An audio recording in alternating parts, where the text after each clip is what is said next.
Alrighty, so what do we got here? What we have is a XV8 Crisis Battlesuit of the Tau, and this is in Farsight colors.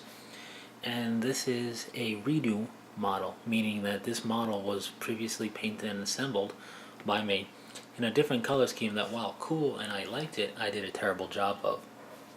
So I decided to go back to my roots, to the Farsight Enclave with the Tau, and just go that way. I know how to do the red pretty well enough, and the gray is easy enough, and it came across, I think, pretty well. That's the cool thing about painting up miniatures like this. You strip the paint off, you can repaint them, and you really can't tell most of the time that you did something like that unless the details got gunked up too bad. But with a battle suit, there really isn't too much detail where that becomes a factor. And the panel lining, you could call it, the details in there are deep enough that you would have to really hit it with some gunky paint to mess it up, and when you strip it out, it should come out no problem. So I lost one of the antenna pieces because they both came off of the head while stripping the paint. The missile pods came off, which I wanted, and the legs came off, which I wanted.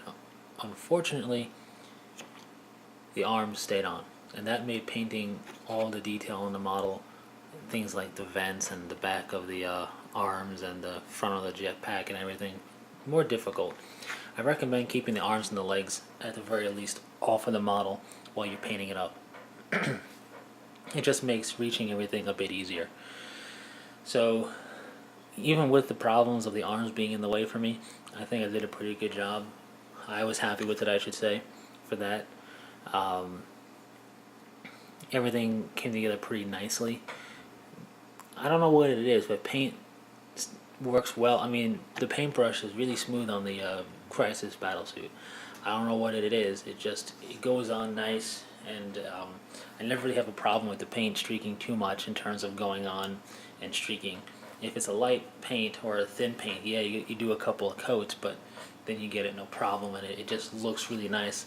I think it's just the way the panels are. I mean, it's a lot of real estate, it's a lot of flat panels, so it just, once fully painted and painted sharply enough, it looks really nice. So I didn't do too much in crazy highlighting, I just did a bit of edging around the model, which takes the most time.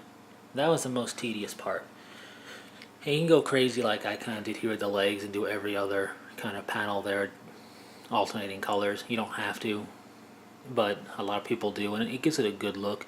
That's the one thing I like about Tau battle suits is while the suit is symmetrical enough, there's a type of painting asymmetry you can do with the parts on the legs and other stuff like that that really give them a unique look on the battlefield. The missing of one antenna isn't a big deal because it kind of gives a Farsight style of look. Farsight only has one antenna on his his head thing. And yeah, so that's the biggest thing that happened is I lost that antenna. So I re-glued the weapons on where I wanted them. What's cool is you can put weapons on the arms, on the outside and the inside of the arms. You can put them where I showed you on the angle here of the jetpack or on top of the jetpack.